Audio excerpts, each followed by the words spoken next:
जब भगवान शंकर को 5 लोटा जल आप समर्पित करें, ज्यादा से ज्यादा 15 दिन, 8-10 दिन, 15 दिन आप जल चढ़ाएंगे, जितना शरीर में रोग होगा, कष्ट होगा, बीमारी होगी, उसमें आराम मिलना प्रारंभ हो जाएगा। मात्र 15 दिन कर देगा।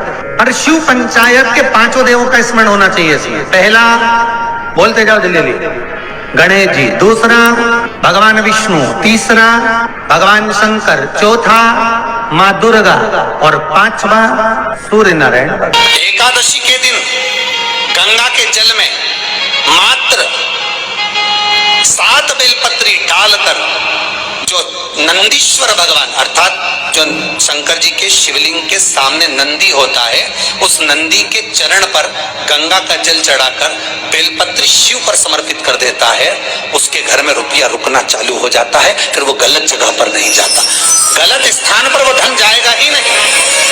बेटा अगर व्यसन में पड़ा हुआ है, मदिरा पान में पड़ा हुआ है, मांसाहार में, जुए आदि में जा रहा है, तुम्हें लग रहा है कि मेरा बेटा गलत मार्ग पर जा रहा है, ये मित्र दोस्ती गलत हो रही है, वो सही जगह पर आ जाए।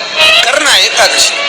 कई लोग इसको धन के लिए भी करते हैं, संपदा के लिए। संपदा के लिए अर्थात जिसका व्यापार नहीं चलता, जिसके घर में पैसा नहीं आता, या नौकरी नहीं लग रही, या सर्विस नहीं लग रही, आप अप्लाई कर रहे हो, जगह जगह जाकर इंटरव्यू भी दे रहे हो और पैसा नहीं आता, तो उसके लिए भी प्रयास किया जाता है। पर उसके लिए यहाँ पर जो धन के लिए करते हैं, उसके लिए विष्णुपदी के लिए करते हैं। मतलब जैसे गंगा के जल में तुलसी के 11 पत्ते डाले जाते हैं और उसको किसी भी नारायण के मंदिर में, राम कृष्ण शिव, शंकर नहीं, राम कृष्ण भगवान विष्णु, दत्त आदि जितने नारायण के मंदिर हैं, उस मंदिर में किसी भी पात्र में, एक छोटे से पात्र में उसको भरकर रखी जाते हैं महाराज। उससे भी जॉब, सर्विस, नौकरी में सफलता प्राप्त हो जाती है। परंतु वो भी एकादशी को ही होता है। कुछ देर तक पात्र को रखा जाता है, फिर वही पात्र का जल किसी भी वृक्ष के नीचे डाल दिया जाता है, उससे भी नौकरी के लिए फायदा मिलता है। गंगा का जल कोई साधारण नहीं। आपको लगे कि आपके घर में शांति बिल्कुल नहीं है, क्लेश बहुत ज्यादा तकलीफ, हमारे घर में कुछ न कुछ जरा सी बात पर विवाद होता ही है, तो प्रयास करिएगा कि आप काली तिल थोड़ी सी, 1 काली मिर्ची और 7 लौंग, क्या क्या तिल चीजें हैं, काली तिल, काली मिर्ची, 7 लौंग, केवल ये हथेली में रखकर अपना नाम और गोत्र बोलकर अपने दरवाजे से बाहर निकलकर किसी भी शंकर के मंदिर को समर्पित करिए। शिव पे नहीं चढ़ाने दें तो शंकर की चौखट पर रखिए। महाराज, घर में कभी क्लेश नहीं होगा, बिल्कुल शांति, सहजता, प्रेम आपस में बढ़ेगा। भगवान थोड़ी ना कहेगा कि तू मेरे पास में आए तो मेरे चरण की रज लेकर जा। भगवान थोड़ी ना कहेगा कि मेरे पास में आकर तू ये लेकर जा। भगवान तो कहेगा मेरे पास में आया है, मांगना कुछ मत, बस मुझे जो स्नान कराया है, मेरा चरणोदक लेकर जा, छीट दे पूरे घर में, संपदा भरना मेरा काम है। जहां मेरी चरण की रज पहुंच गई, वहां संपदा स्वतः पहुंचती है, मैं वहां पहुंच जाता हूं। तो चरणों तक ले जा, पर लोग ले जाते हैं, पूजन करते, कलश भी उंडेलते, जल भी चढ़ाते, पर आते समय खाली लेकर आ जाते। भगवान को इतना बुरा लगता, मेरे दरवाजे से खाली जाए, मुझे कितना बुरा लगेगा। जो आए वो भर कर जाए, भले 2 बूंद लेकर आओ, पर उसमें चरणों तक थोड़ा सा लेकर अवश्य आए।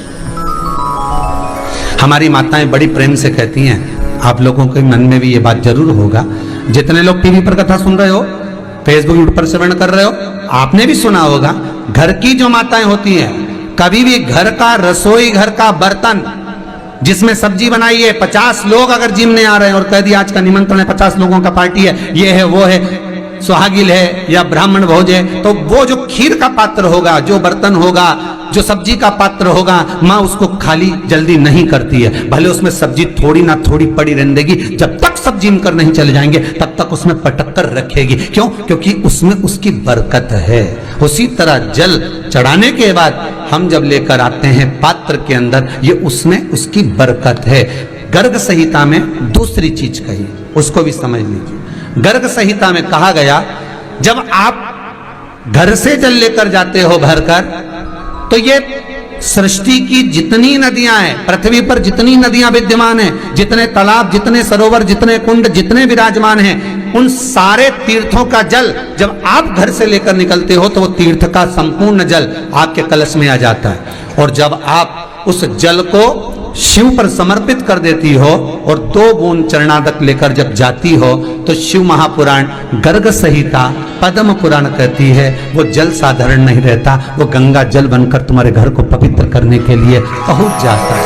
वो पवित्र गंगा जल बन जाता है। अधिक मास जानते हो ना, आपकी बार आ रहा है, 16 मई से चालू होगा, 2 जेठ हैं,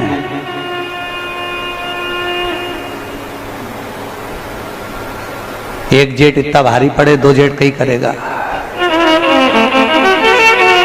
2 जेठ